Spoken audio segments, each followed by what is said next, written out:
Cut to the chase, evidence-based. Pull up a chair, let's get this straight. Peptide buddy, he's your peptide buddy. Summer is here, the sun is bright and shining, and today we're going to revisit what's known as the Barbie peptide, also known as Melanotan II. Now that my sound quality is hopefully a bit better than when we've talked about it last, and I've changed a bit with regards to how I organize my research, consider this your complete breakdown of the topic. Now, why do people use Melanotan II?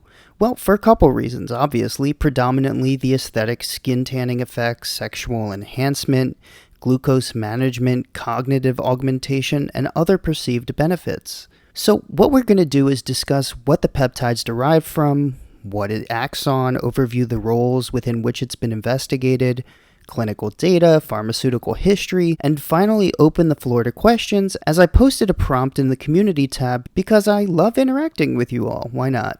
But before we dive into the more clinical research, let's discuss what it is and what it does, because although I understand that some people prefer to cut out the nerd talk and jump straight into dosages and only the good things it can do for you, I hold that understanding the mechanism as precisely as we can is vital in understanding not only the extent to which these peptides interplay within different physiologic processes, but also, and more importantly, what we've got to be concerned about or keep an eye on. And as we've made a recent habit of, the resources consulted to make this video, which in this case will be quite a few, will be linked in the description below.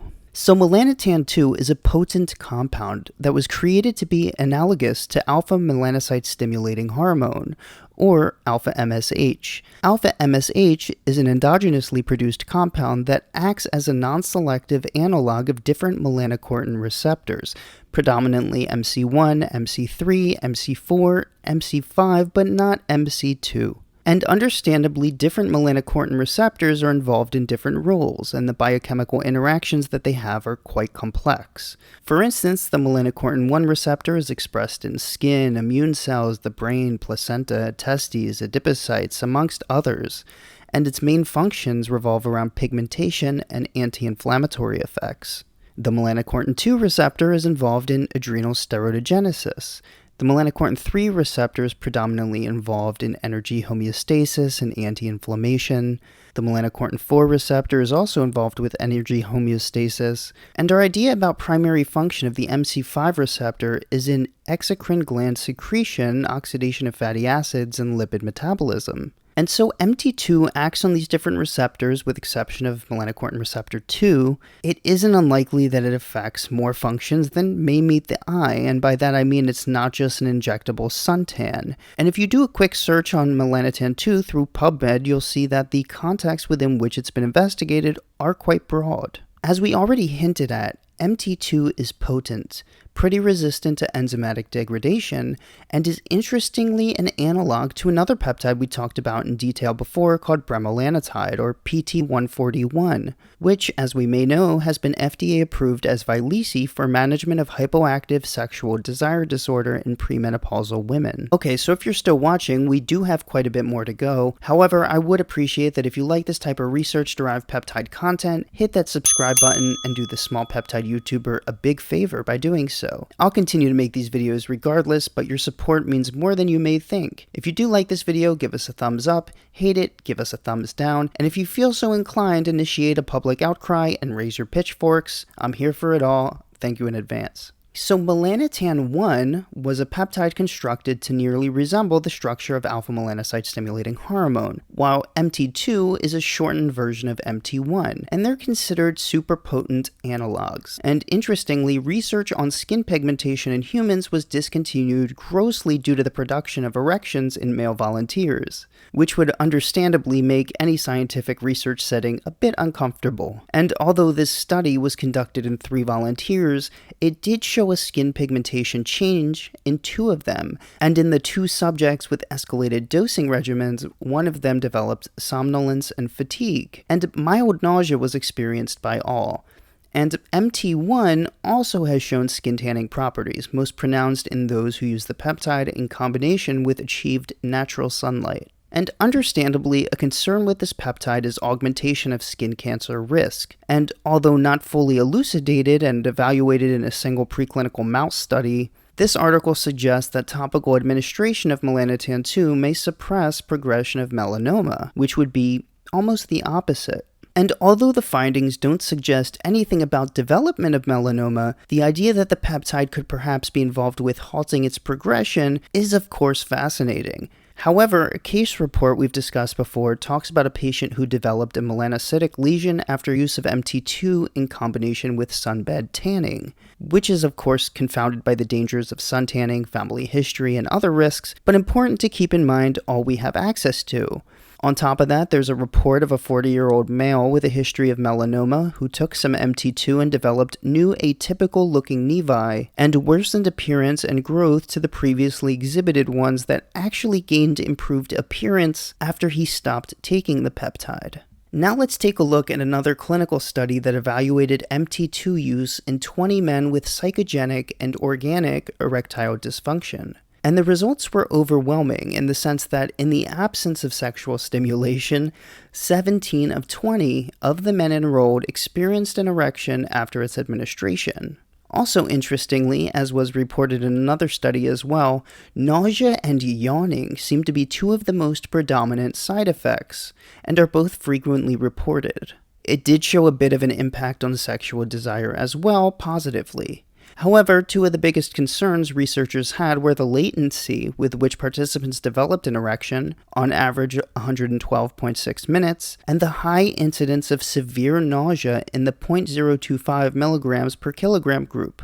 And if we jump back to another case report, there is one in which a 41-year-old male who has been taking unknown dosages developed priapism, which is a painful, unrelenting erection that oftentimes requires surgery, and he developed this for 22 hours after use. And he was thankfully able to avoid surgery in this case, but that's not always how it goes down. Pun intended. And this wasn't the only case exhibiting this. I believe there were 3 in total. And there was another patient who developed a 30-hour erection after injecting 2 milligrams subcutaneously, and another case report of a patient who became critically ill with systemic toxicity, rhabdomyolysis, and sympathetic overdrive after taking 6 milligrams, which we all acknowledge is a massive dose.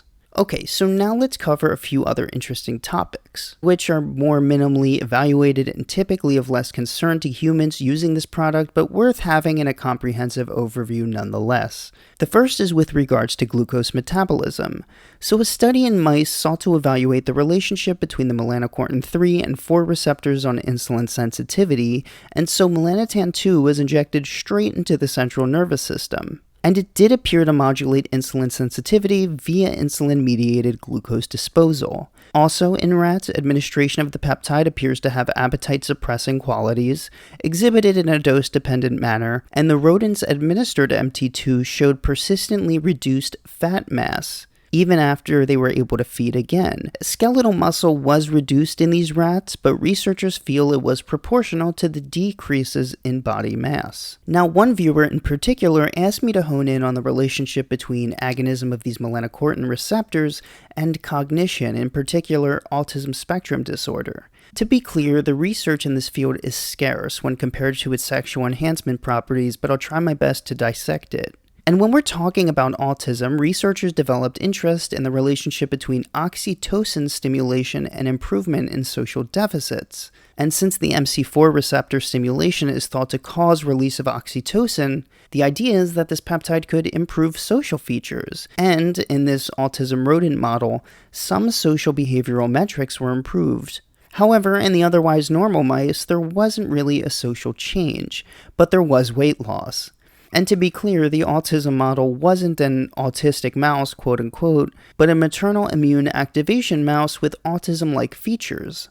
There have been exhibited improvements in social bonding with prairie voles, which researchers suggest may benefit patients with autism as well. Other rodent data has shown that MT2 may alleviate inflammatory and neurotoxic responses related to Alzheimer's disease. Some data has shown changes in dopamine receptor binding with its use, as well as decreased firing rate of noradrenergic neurons, so decreases in sympathetic activity, and increased firing rate of serotonergic neurons when administered via the intracerebroventricular route, so into the CNS, which in my opinion doesn't say much but may hint at some mood regulatory properties via influence on neurotransmission. However, it's unconfirmed by human data and appears debated by anecdote. So if you go through the clinical data and initial research, you'll see that a lot of the work surrounding MT2 came out of the University of Arizona in hopes of finding a sunless tanning solution. However, that was met with incessant formation of erections,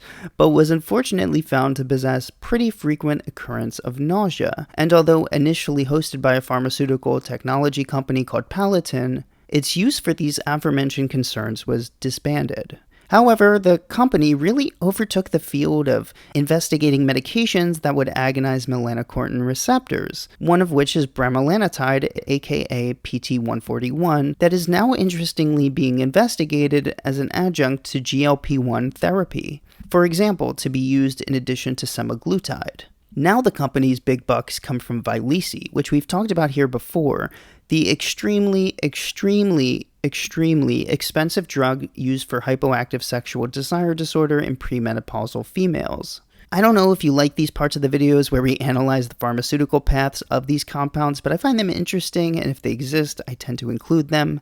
So let me know what you think. If you don't like this part, if you do like this part, it's all helpful. So my final thoughts about this one. I think that it will likely enhance sexual desire, erections, and their quality, probably influence skin tone in one way or another. But as you know by now, when we don't know about cancer risk, and it seems mechanistically possible at least, I tend to stay away. When considering family history of melanoma, for instance, this is something that would make me turn from it. However, I know the Barbie peptide is one of the more popular ones. I think most people who use it will find themselves either nauseous or yawning a lot as some of the more popular side effects, but I'd like to hear your thoughts as well. On top of that, if you're looking for a way to further support the channel and submit regular video requests, I encourage you to check out the Patreon that will be linked below. So as always, thank you for the time it took to watch this video. Leave a like, subscribe if you liked it, dislike if you didn't. I want to hear your thoughts as well. But most importantly, I hope you have a great day. You take care. Cut to the chase, evidence-based. Pull up a chair, let's get this straight. Peptide buddy, he's your peptide buddy.